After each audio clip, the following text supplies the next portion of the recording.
guys? Rob from Georgia here with you, aka VHS 82 apostrophe. Don't forget that apostrophe. Here with episode 3 of my Crazy Fives. Those 5 films, thematically interwoven. There's a theme here going on, right? This episode for the third one, I got to give credit to where credit is due, and of course it is Jason over at Horrific Nightmares, our Tuesday reviewer, BodyBags. First proposed this idea about those sequels, man, that just are better than the original. And I thought that was a good idea. I started looking at it, thinking about it, and then I realized as my list was coming together, I thought, man, I just, this quagmire's too deep, and trying to argue which 2 is better than 1. And it suddenly hit me, wait a minute, I got a different angle here. I want to just go with my 5 go-to 2s, but 2s that are considered comfort food. These are the films that I will go to more often than not, way before the original. And it's not because I hold it necessarily higher than the original, but it's just so entertaining. It's so freaking good. Maybe it's bolder, bigger, the special effects. I mean, most of these I think we're going to see are from the 80s. There was this era where the sequel just outdid, or at least attemptedly, special effects outdid the original to some extent. The scope was bigger and larger, right? And so, a number of these actually over time, and I'm 52, I've been around the block a little bit. Some of these are just, they've become like comfort food. Like, if I'm in the mood for this, I'll just grab number 2 and throw it on and just ride it, man. Outside looking in, this movie, I have not had this movie long enough. It's not been in my life long enough to really become, say, comfort food. But I do hold it very high. And if I do put either or in, I'm probably going to put Rob's follow-up to his remake of John's, of course, cult classic. Not even a cult, it's just a classic, slasher classic. Many regard as the greatest slasher of all time.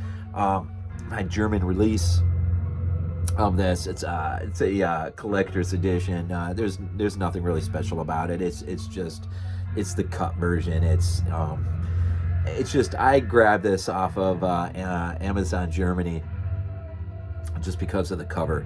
I really dug the cover art on this. So outside looking in, man, I just watched this the other night. I actually put this in, although I have been in the mood for his remake. For some reason, I don't know, maybe it's the opening hospital scene, it's the interaction between Laurie and Annie and Sheriff Brackett, and which I think Scout, look, not to get into it, but with this latest Halloween trilogy, I'm sorry, man, but what's her name? What's her name there? Laurie Strode in the original Halloweens. Yeah, I don't know. She didn't really bring anything special to that trilogy until part 3, as far as I'm concerned. Scout, though, in Halloween 2, man, she nailed it, man. She was a byproduct of trauma, if there was anyone that ever was a byproduct. I just love the inversion of characters. Annie, who was this, goes the other way. Laurie, who was this, goes the other way. And the conflict between the two.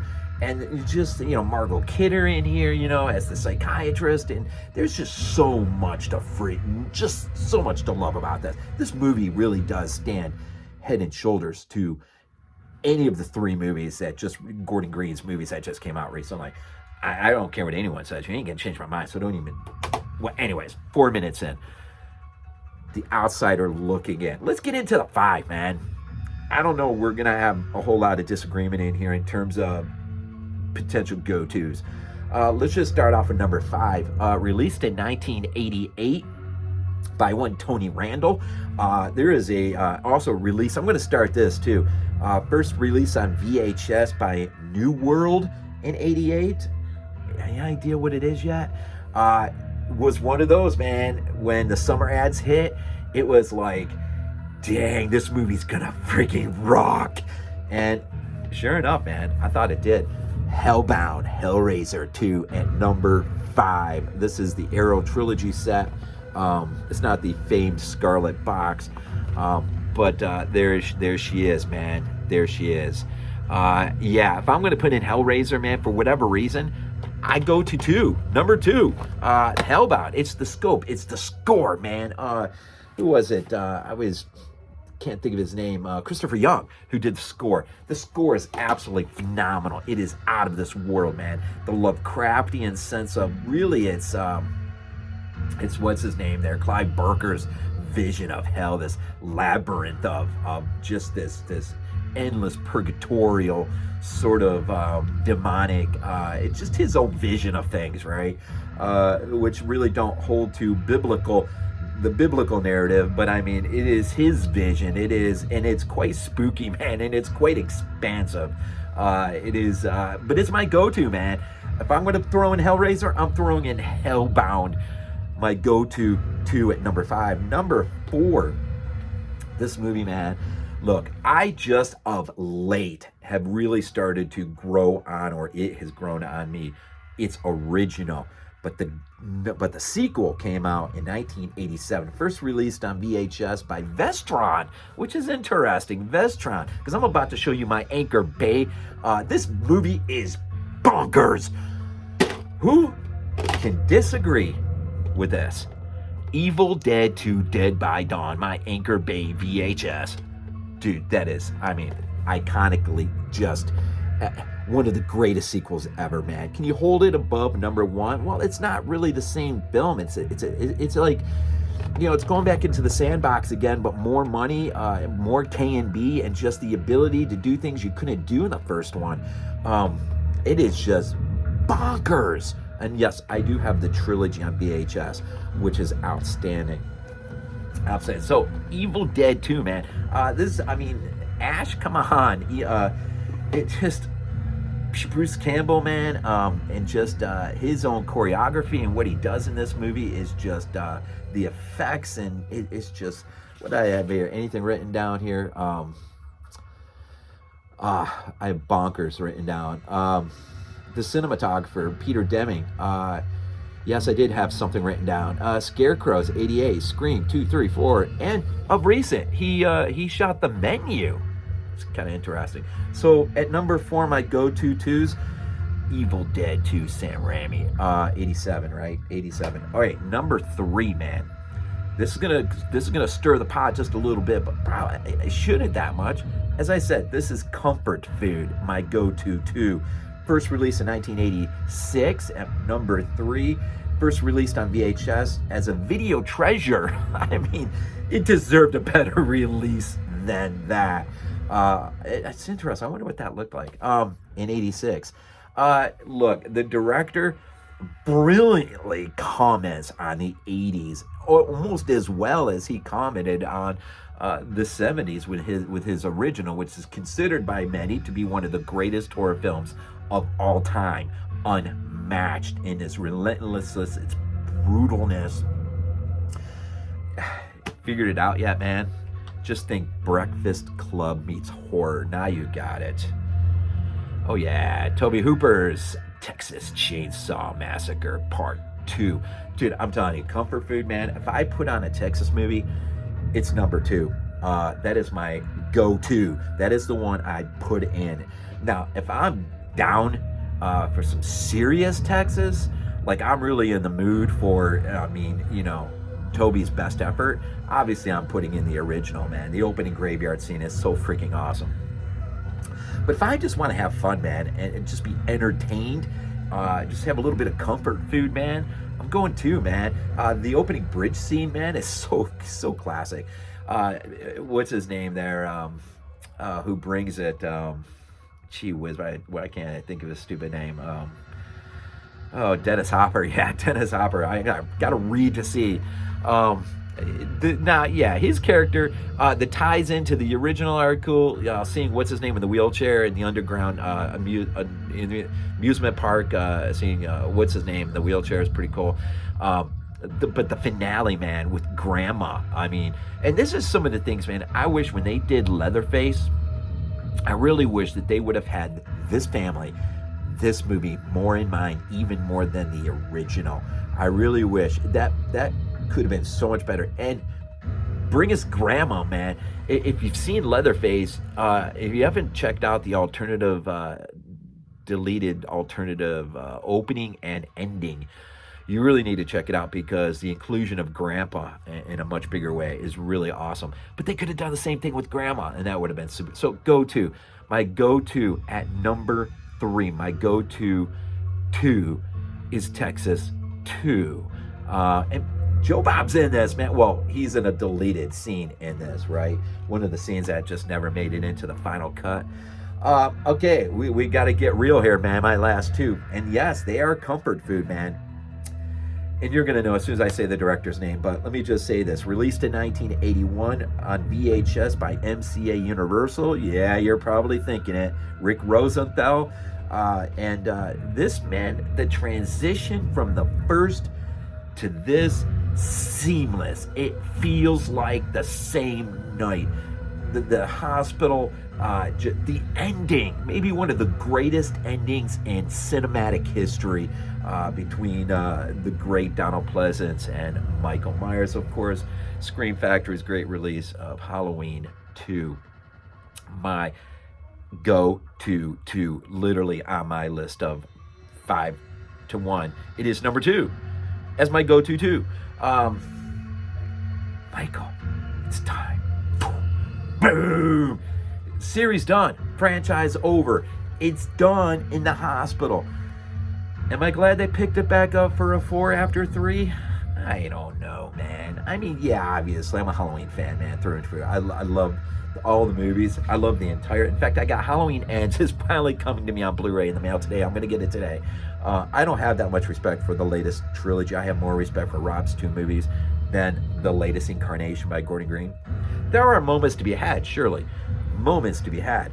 But Rob's revisiting of the hospital at his age 2 is unstinking real in its brutality. And don't start with the whole, well, that's just not Halloween, because Rob's fingerprints are all over this last trilogy. They got so stinking brutal. In fact, they lifted a few scenes from Rob's movies. Head crushing in anyone. Michael never did that before that I'm aware of. But he did it in Rob's movie, and he did it again in the latest trilogy. Anyways, I can go on and on. Look, Carpenter's score with his son is it is great, man. Through the whole trilogy. And what's her name is Laurie. I'm just having a terrible mind right now. I thought she really brought it the best in part 3, actually. I really enjoyed her character in 3. I hated it in 1. I enjoyed Scout, Taylor Compton, in H2. I thought she really nailed it as a trauma victim. And Danielle Harris as Annie, and Sheriff Brackett. I mean, those 3 really brought a serious A-game to that. But comfort food, man. This movie's just so much stinking fun. I read the novelization of it when I was a kid, over and over and over. Probably just wore out the pages. I just can never get enough of this. In fact, often I'll put this in and I'll think about the novel, and I'll remember scenes in the novel that aren't in this. But this is so much fun, man. So what could be number 1 of my go-to? Now remember, this is chronological. I'm not going to get into the whole, but this 5, it does sort of feel like a real 5, doesn't it? Because like the one I'm about to hold up is a 4K that I got recently. Not too recent. First, you'll know it as soon as I say, can I say anything you might not? Okay, let me start off. VHS. HBO Video first released it in 1979 on VHS. It's the scope, man. It's the how many sequels truly stepped away from its original and just took the scope so much wider. And just, this is an adventure, man. This movie lit up my imagination as a kid, like, view, man.